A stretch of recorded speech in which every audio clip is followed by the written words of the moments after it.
asalaamaaleykum mbokk yi ni siiw si Daara Technologie ñu ngi leen di gërëm te di leen jaajëfal dal leen a jàmm si seen nouvelle vidéo alors donc tey jii ñu gis benn concept bu am importance sur les fonctions ñu koy wax tout simplement les paramètres de repos de la fonction alors donc paramètres de repos mooy lan bon tey jii par exemple mën nga créer fonction ñun la fonction bi par exemple mën na jël n paramètre comme fii ni ñu ko expliqué woon depuis le début paramètre 1 paramètre 2 paramètre 3 et cetera c'est-à-dire nombre d'infinis paramètres mais le plus souvent fonction yi ngay créer da ngay xam par exemple le nombre de paramètres da ngay fixer le nombre de paramètres au préalable par exemple fii dañu fixer nombre de paramètres yi ñu ni fii ñaari valeur rek la mën a jël par exemple bu ñuy woo fonction bi amuñu droit par exemple jox ko fii troisième valeur parce que nombre de paramètres yi deux rek la donc fii deux arguments la nga koy jox mais pas trois arguments trois arguments ou plus. Loolu aussi parfois à un certain moment en programmation c'est problématique parce que pourquoi en fait ñu fixer à un certain moment da ngay soxla ba ñu fixer par exemple nombre de paramètres nga ni utilisateur bi bu dee day appeler wala développeur bu dee day appeler fonction bi mën na ko jox nombre d'arguments yu mu bëgg. Alors pour résoudre problème boobu noonu fii la ñuy waxee maintenant les paramètres de repos alors paramètres de repos dafay permettre bu dee da ngay appeler fonction bi nga passé ko n argument yi nga soxla alors donc pour illustrer cela damay joxe benn exemple boo xam ne day calculer somme nombre yi nga xam ne da nga koy jox fonction bi c'est-à-dire booy appeler fonction bi da nga koy jox lépp loo bëgg par exemple des nombres infinis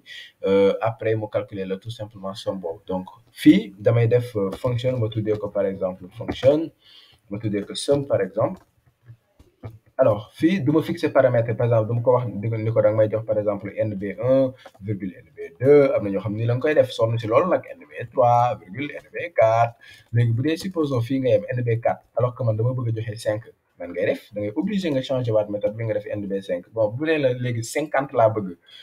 est-ce que da ngay nekk fii di déclarer NB7 NB8 NB9 NB10 et cetera ba NB50 xam nga loolu noonu dafa metti n'est-ce pas léegi JavaScript daf la trouver benn solution bu ñuy wax les paramètres de repos comme ça ne leen rek maanaam paramètre boo xam da nga ciy noppaliku léegi par exemple paramètre boobu da ngay def tout simplement 3 points mën nga ko tuddee loolu la neex mais le plus souvent args la ñuy utiliser bu la args bu la neexee nga def par exemple tab paramètre pour mu gën a leer mais bon le plus souvent args la ñuy utiliser pour wax ne c'est un ensemble d'arguments alors arg yi ngay gis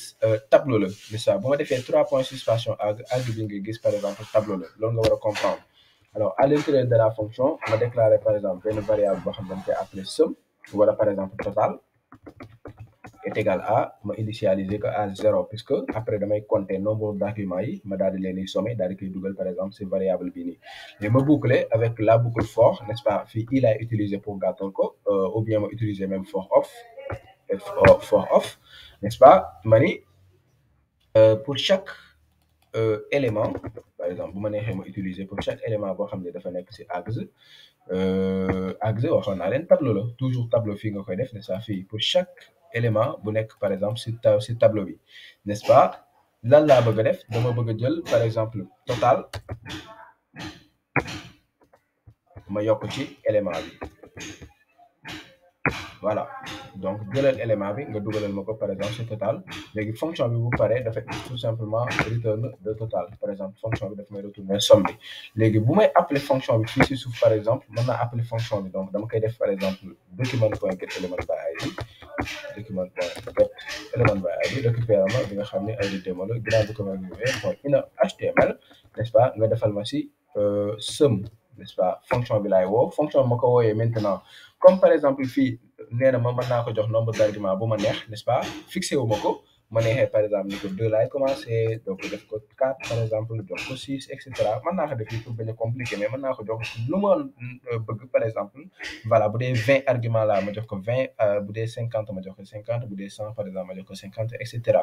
lan lay def par exemple day jël par exemple lii nii nga ko jox mu def ko ci tableau bu tudd args léegi après boo boucler pour chaque élément day jël par exemple benn élément par exemple 3 n'est-ce pas mu def ko ci total jël 4 daal di koy dugalaat ci total donc 3 plus 4 ça fait 7 mu daal di jël par exemple 6 daal di koy dugal par exemple mu jox la peut-être 12